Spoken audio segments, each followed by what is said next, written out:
and we have 3 quads going out. Again, the drills that we're going to be doing today are going to be triple pause, and then we're just going to get a lot of strokes in, okay? So the goal is twofold for today. First one, find that rhythm together, okay? We're going to be going by pairs, so just stern pair, bow pair. So you'll be with your stern pair or you'll be with the bow pair, and we'll just swap those pairs together. And yeah, so first thing that we're going to do when you get in the boat is finding the safety position, okay? We went over this in the sweep boats on Saturday. It's very similar in a sculling boat, but we want to make sure that we're always in this position when you are not rowing, okay? This is so that the boat is nice and stable. We don't want any flipping out there, and we particularly don't want it so that other people have a bad row, okay? So when you are sitting in the safety position in a scull, what you're going to do is you're going to have both oars in one hand. I like to have it in the left hand. You can do the right hand, but left hand usually works for me. You're going to have them, you're going to scoot forward just a little bit, and then have your hand on the gunnel that's in front of you, okay? So this is a really stable position. You can let the oars kind of rest on your knees if you need to give you a little bit more stability. But when we're in this position, your body's not moving and the oars aren't moving. Now, it is important that the oars are always on the water, applying just a little bit of pressure. So if your oars are off the water for whatever reason, you can lift your hands up just a little bit. That'll push them back onto the water. Boat will be nice and stable, okay? Now, when we're doing the transitions between the pairs, it's very similar to what we were doing in the sweep boats at the same time, okay? So what you're gonna do is we're gonna be in that safety position, sitting like this. On the count of 1, you put both hands on the oars. On the count of 2, you push your legs back, come to the finish, okay? So again, you'll sit at that safety position. On 1, both hands on the oars. 2, come back to the finish, and then you can just go up and take the stroke right with everyone else, okay? One thing to note is that 2-seat is going to have a little bit of a harder time with the safety position. They're not going to be able to sit here because 3-seat's blades will hit their blade, okay? So if you're in 2-seat, you're going to have to be more like this, up in a position like here. Again, the goal is to not move your body too much and to keep your hands as level as possible with a little bit of upward pressure. You can sometimes get away with having both oars in one hand, but not always. It depends on exactly the rower in front of you. So just realize you may have a little bit different picture, okay?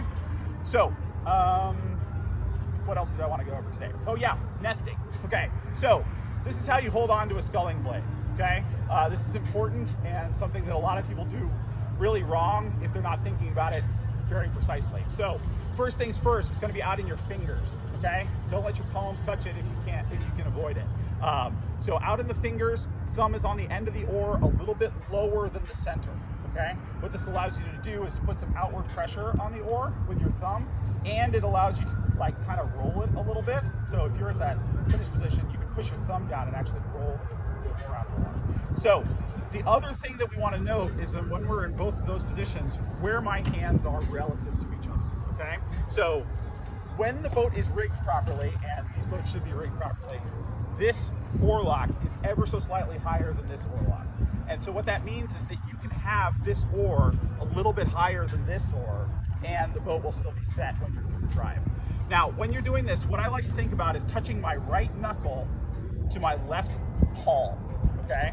So what happens is when you drive through the water, you're going to touch your knuckle to your palm and then come on through. And then when you go away from your body, you're going to do the same thing. You're going to touch your knuckle to your palm and then come through, okay? So what that looks like here, we're going to come through. You can see my knuckle hits my palm.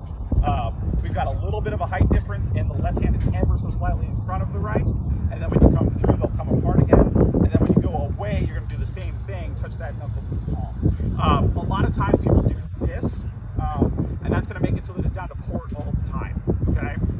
Can you describe what you're doing? So what I'm doing is I've got my hands right on top of each other, and the boat will be down to port if you do this. The other thing that people do is they do this, and the boat might be down to starboard, it might not, but you're not going to be able to get a good stroke in because this arm has to be bent in order for this to happen. So you can see that one arm is straight, the other one's bent. So you want them really nested into each other so that the rigging helps you out and you can pull through with power through the whole thing. Does that sort of make sense? Okay, so we went over safety position, we went over what to do on the calls, we went over how to hold the handles. What am I missing? Finish position and foot structures. Yes, okay. So when you are at the finish, your hands are going to be something like this, okay? Now it's going to vary a little bit depending on exactly your size. So there could be more gap or less gap here at the finish position. But what we're looking for is that nice upright position again, and then the handles to come apart. We want them to basically hit your body. Now we are going to be feathering today, okay? So what that means is, in particularly in this rowing style, it's actually really easy to feather. What you do is you come on forward, take the stroke, come here, and basically just don't do anything. The oars will flop themselves out because we're pausing at the finish, okay? So if you come through here and you try to push the hands away really fast, you have to feather pretty hard in order to make that happen. We're gonna keep it a little bit more relaxed. And because we're gonna have that rhythm that looks more like this, pause, through, pause, and etc.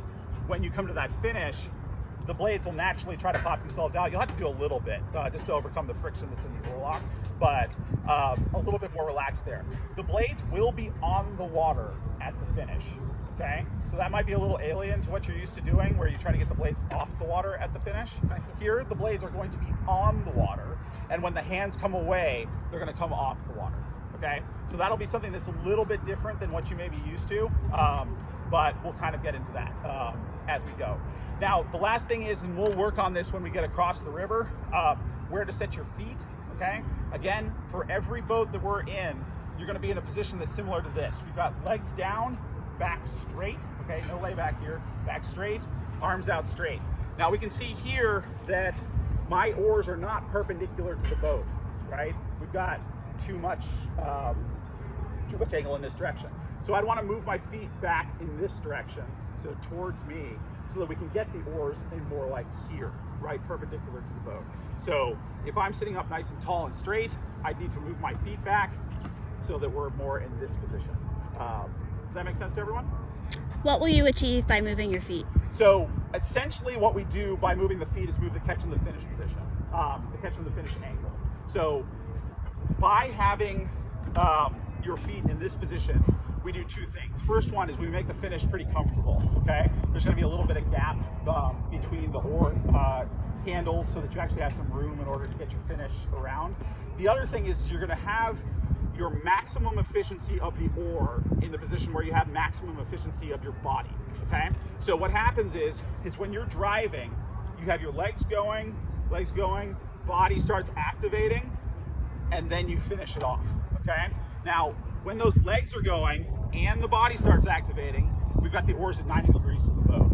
And that's gonna be where they're most efficient, okay? That's when you're gonna get the most push for every effort that you put in, because they're not pushing towards the boat here or away from the boat here.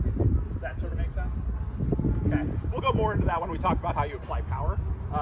But for the time being, we're really concentrated on that recovery.